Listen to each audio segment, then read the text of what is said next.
What's up, guys? Welcome back to another review, and this time I'm going to be covering Mortal Kombat from 1995, the first movie to be based on a major video game. Of course, not the first video game movie, but the first, we'll say the first somewhat successful movie. And for what it is, I love this movie. I still love this movie. This movie is cheesy awesomeness. Yes, the PG-13 destroys the concept of what Mortal Kombat is supposed to be about, but I don't care. I still love this movie. I love Paul W.S. Anderson's direction. I love the production design. The production value of this movie is beautiful. The practical sets look amazing. The special effects back then were good. Now they're dated as shit. Like really dated as shit. Though some of the effects are still pretty good. Like the whole look of Goro as this animatronic still looks really impressive even by today's standards. And Kevin Michael Richardson, who voices Goro, does a great job voicing Goro. Really has that character down pat with that deep gravelly voice that Kevin Michael Richardson has. Really fits the character of Goro to a T. So that's all done. So that's done exquisitely well. Yeah, let's get to the actors. I like Lyndon B. Ashby as Johnny Cage. I thought he was really good as Johnny Cage. I know that this movie gets a lot of flack for Cage being annoying and having corny jokes. Yes, it's true, but I was never annoyed by Johnny Cage in this movie. I always thought Johnny Cage was hilarious.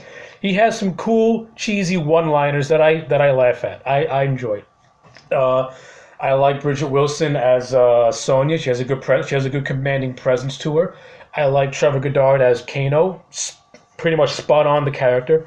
And of course, this movie is what gave spawn to Kano being an Australian, as it was later retconned in future games. So that's another big positive for this movie, is that it gave us the distinct version of Kano. Robin Shaw as Liu Kang is the perfect Liu Kang. He was great in this movie as Liu Kang. Is Robin Shaw a great actor? No, he's not. Does he do a good job with the material that he has? Yes, he does. He's got a good look. He's got a good presence. His fight scenes are very believable to me. They're not as choreographed. They're choreographed, but they look good. Cary Takawaga, who plays Shang Tsung, is hammy, over the top, and awesome all at the same time. You can clearly tell that Tagawa is having a ball playing Shang Tsung. He's just so hammy and he's just being so hammy and over the top with it. And you can pretty much see the glee in his eye that he's having. He's really having fun with the character of Shang Tsung. And Shang Tsung really does stand out. And for the most part, Shang Tsung is pretty much how he's portrayed in the game.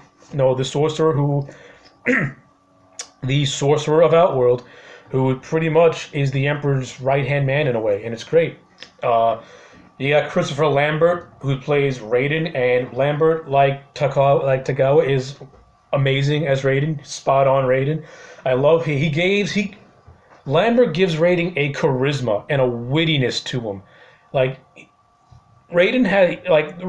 Lambert has a lot of cheesy lines to say in this movie, but because Lambert has that voice and he has a charisma to him, he makes those lines sound really good. And it's a mark of a good actor to pull something like that off. So I give Lambert a lot of respect for taking from taking some cheesy lines and actually making them funny. This movie's got cameos from classic characters like Reptile, Scorpion, and Sub-Zero, and for the most part, they got some pretty cool fight scenes. I like the fight scene between Liu Kang and Sub-Zero.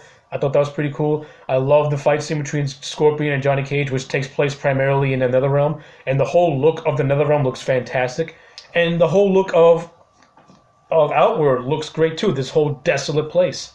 Now, I like how they got the aesthetic of Outworld down. They made it look very distinct, and they also made Netherrealm look distinct, and they made the Earthrealm look distinct.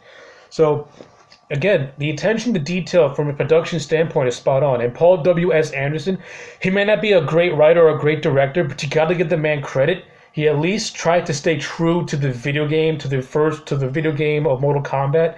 And I think for the most part he did. He didn't change any of the character histories. You know, he didn't spit in anyone's face with the games. He actually, gave the video games respect with this movie. And when you watch this movie now back again, it pretty much stays true to the first two Mortal Kombat games in a way. The Emperor wants to take the Emperor, Shang Tsung, and Goro and everything.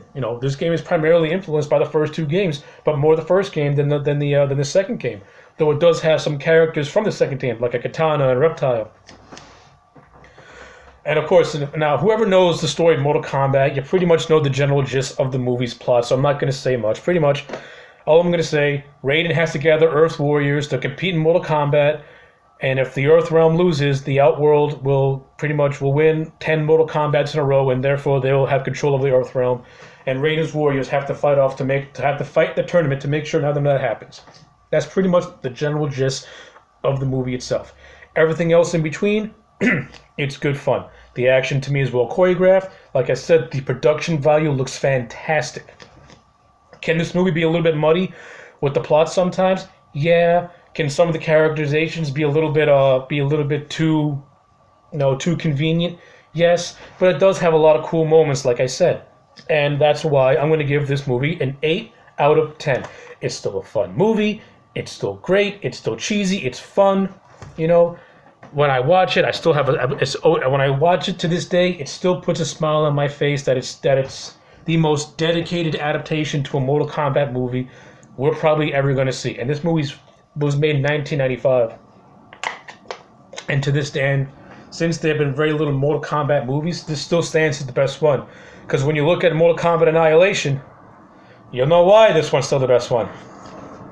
Anyway, 8 out of 10. If you haven't seen Mortal Kombat in a very long time, give it another watch, because you will be very entertained by it, because it's still a great deal of fun.